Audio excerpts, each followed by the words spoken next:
My name is Judy Gumbo Albert, Judygumboalbert.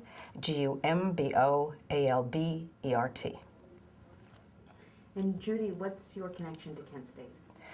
Well, I was a member of the Yippies, which was a countercultural, anti-war theatrical protest group, along with Abby and Anita Hoffman and Jerry Rubin and Nancy Kershan, and my late husband, Stu Albert.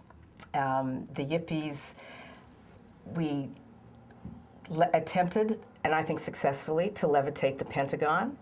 We brought the stock exchange to a halt, and we were beaten and gassed in Chicago in 1968 at the Democratic Convention. This was all part of our anti-war protest activities.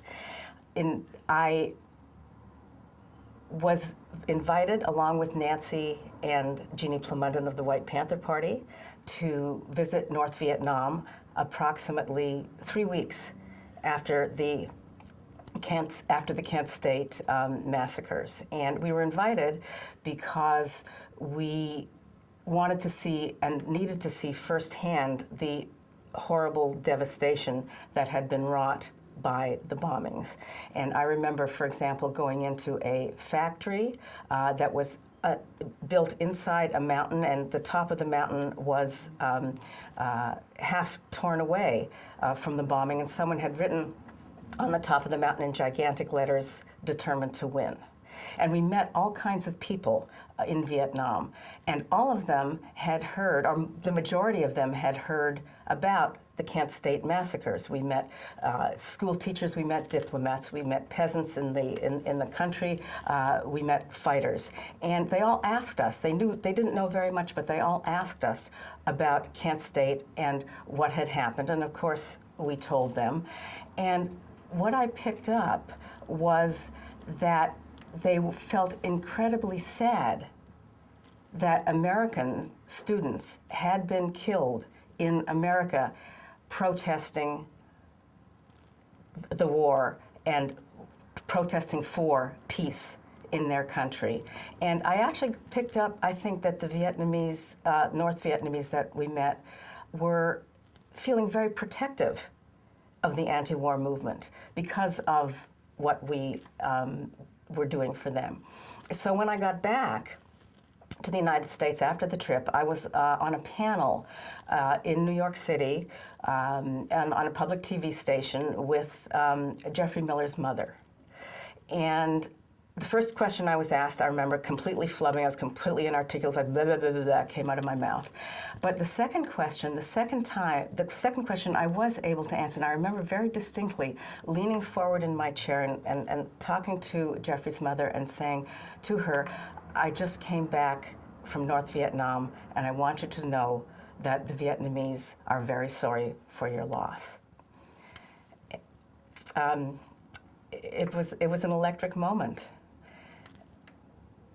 And I guess I feel that if I was able to bring any comfort to her by telling her that, that was one of the best things I may have done in my entire life. What did it say to you that news of what happened at Kent State traveled all the way to peasant villages 2 weeks later in Vietnam? Well, it said to me that they had a pretty good system of communication.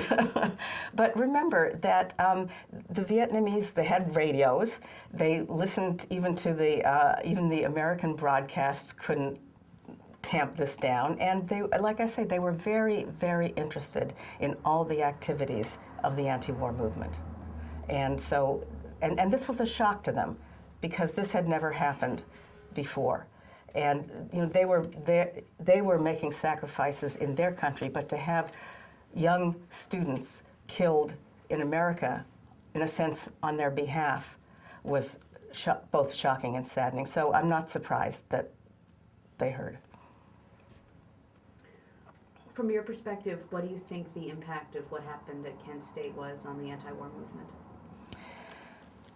Well, it was followed shortly after by Jackson State.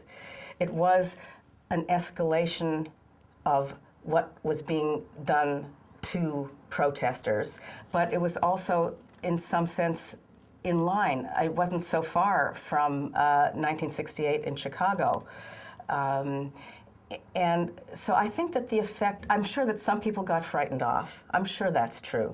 But at the same time, the demonstrations against the war and the bombings of Cambodia and Laos intensified. So I think, you know what I think, Emily? I think that in some way, a lot of us in the anti-war movement didn't really understand death. We hadn't experienced it directly. We were young, we were full of life, we were invincible, and to some extent the Kent State killings and the Jackson State killings brought death more as a reality into our lives.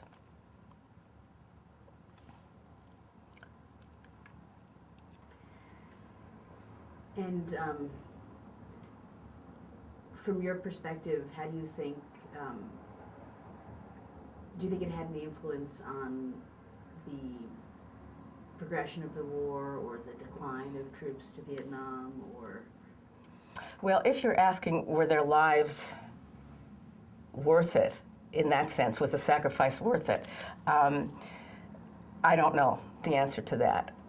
The war was, Nixon had to end the war. And the anti-war movement, we know from subsequent history, was a very, very important part of that.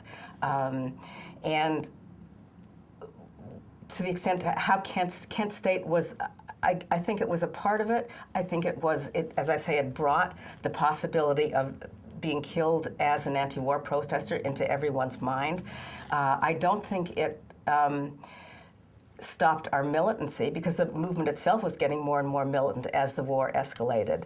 So, you know, it's kind of hard to weigh it, but I think it was a critical event, and I know that many people were affected by it, both positively and negatively. Was the event itself a surprise to you? Yes, because I had been on, hundreds of anti-war demonstrations, and never had protesters been shot at and killed. And I'd confronted the National Guard in Chicago, and I'd confronted the National Guard in Berkeley. Now, that's not totally true, because in Berkeley, at People's Park, a guy named James Rector, was killed. But it wasn't essentially an anti-war demonstration. It was an eco demonstration. We were fighting to gain control of a piece of land. So I don't think People's Park and the killing of James Rector had the national impact that the killing of the 4 students at Kent State did, and the students at Jackson State. Why do you think that it happened at Kent if it hadn't happened anywhere else? Well, I haven't read enough on both sides. I would say that jittery, untrained National Guard were certainly, I'm sure, part of it. I have no idea if there were direct orders from the top to say, shoot to kill. I know that in California there were definitely shoot-to-kill orders out for demonstrators, but it, thank God, didn't happen. So I can't really, beyond that, that's about what I know. My knowledge of that is not in depth. My knowledge of those shootings are not in depth. As I say, my main recollection is this incident with Jeffrey Miller's mother, and talking with North Vietnamese and having them really feel so sad and so disturbed and unhappy that the war against the anti-war movement, the war against the peace movement, had resulted in deaths. In your experience at other anti-war rallies where the National Guard was present, were you aware that they were armed? Oh, yes. Oh, no question. I mean, in Chicago in '68, they were armed. In Chicago in '68, they were stopping us from crossing the bridges with gigantic machine guns aimed at us. And I walked up and down National Guard, a line of National Guard troops in front of the Hilton Hotel. They all had their rifles and bayonets pointed. Now, it's possible there was no ammunition in them, but I don't believe that. There would be no reason for them not to have had ammunition in those rifles. I walked actually up and down those lines with Phil Oakes, the folk singer, and he would stop and talk to the National Guard, to the individuals. And I remember one guy said to him, "Well, I'm not going to buy any more tickets for your concert. I once spent," I guess he said $5, but it seemed like a lot of money in those days. "I once spent $5 for tickets to your concert. I'm not going to do that again." And Phil stood and talked to him, and eventually the guy just kind of leaned back and sort of got out of this really tense stance and leaned back. And they had a lovely conversation. And Phil basically talked to him about how he too was a patriot, but to him being a patriot meant protesting the war. Is there anything that I haven't asked you that you think is relevant to what happened at Kent State? Not that I can volunteer. I mean, I've told you my one story. Can you just put Kent in perspective and the anti-war movement that you were so involved with what's happening today in Iraq and Afghanistan? Today in Iraq and Afghanistan. Well, there's so many similarities, and yet there's some real differences. We still have an illegal, undeclared war. We still have people getting killed and losing their lives. We don't have a draft, so the people who are over there are volunteers, and I think that that's different. We still have, however, soldiers at all levels coming back in terrible shape and having a very hard time getting the appropriate care.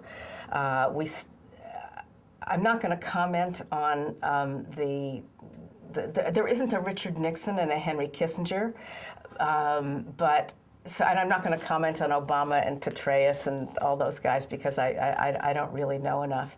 I think the fundamental difference is that we were not fighting religious fundamentalists, and that puts a whole different light on it. We were not living in a country that had, at that time, that had gone through 9/11. And so I think that it's harder for anti-war activists to have that same verve and passion that we did, because if you have people who are who are quote unquote the enemy, who are very oppressive to women, who are acting because God told them to act a certain way. It's just very different. So I think that the anti-war movement, and that's why I think the anti-war movement is not as broad-based today as it was back then. It's a much more difficult situation. But let me say for this record that I'm still profoundly an anti-war activist, and I do not believe that this country ought to be engaged in wars, and I do not believe that the war in either Iraq or Afghanistan are good, justifiable, and I think we should get out as soon as we possibly can. Well, thank you so much, Judy, for coming in and sharing this with us. Well, you're very welcome. I wish you all success in this project. And if it comes to a library, and if this is someday in some library, I just want to say that Stu's and my papers and information is at the University of Michigan Labadie collection. So to those of you who are looking at this 100 years from now, if you want more information, go to the University of Michigan Labadie collection of social protest, and you will find it.